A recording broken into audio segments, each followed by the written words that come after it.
ఎలా ఉంది మీ వైపు? పార్వతీపురంలో క్యాడర్ని మీరు అసలు కంపేర్ చేయలేరండి. 1883 నుంచి ఇప్పటి వరకు జెండా కానీ కండువాని కానీ మార్చకుండా ఎన్ని ఒడిదొడుగులు వచ్చినా, ఎన్ని సమస్యలు వచ్చినా, ఎన్ని ఇబ్బందులు పెట్టినా కదలని కార్యకర్తలు పార్వతీపురంలో ఉన్నారు. అది పార్వతీపురం నియోజకవర్గానికి తెలుగుదేశానికి ఉన్న బాండింగ్. సో ఆ బాండింగ్ని విడదీయలేరు.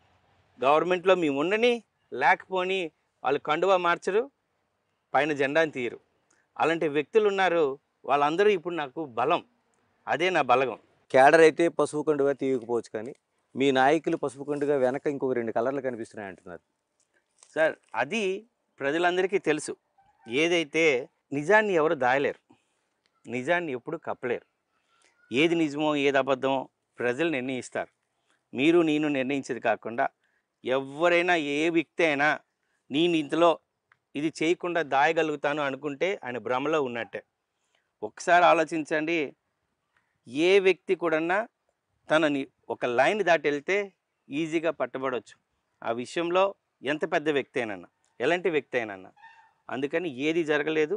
నాకు తెలిసి పార్టీని బలపరచడమే తప్ప పార్టీ కోసం ఎవరైనా ఏ వ్యక్తి అయినా అన్యాయం చేస్తాడని అంటే మాత్రం ఇంతకుముందు తెలుగుదేశం కాదు, ఇప్పుడు లోకేష్ గారు వచ్చారు.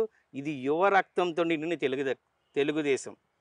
సమస్య వస్తే ముందుండడం తెలుసు, ఏదైనా విషయాన్ని కరెక్ట్గా చెప్పడం తెలుసు, తప్పు చేస్తే దండించడం తెలుసు. Party is the bigger than the any individual. నేను కూడా నమ్మింది ఏంటంటే organization is the bigger than the any individual. పార్టీయే ప్రథమం. పార్టీకి మేము కావాలి తప్ప మేము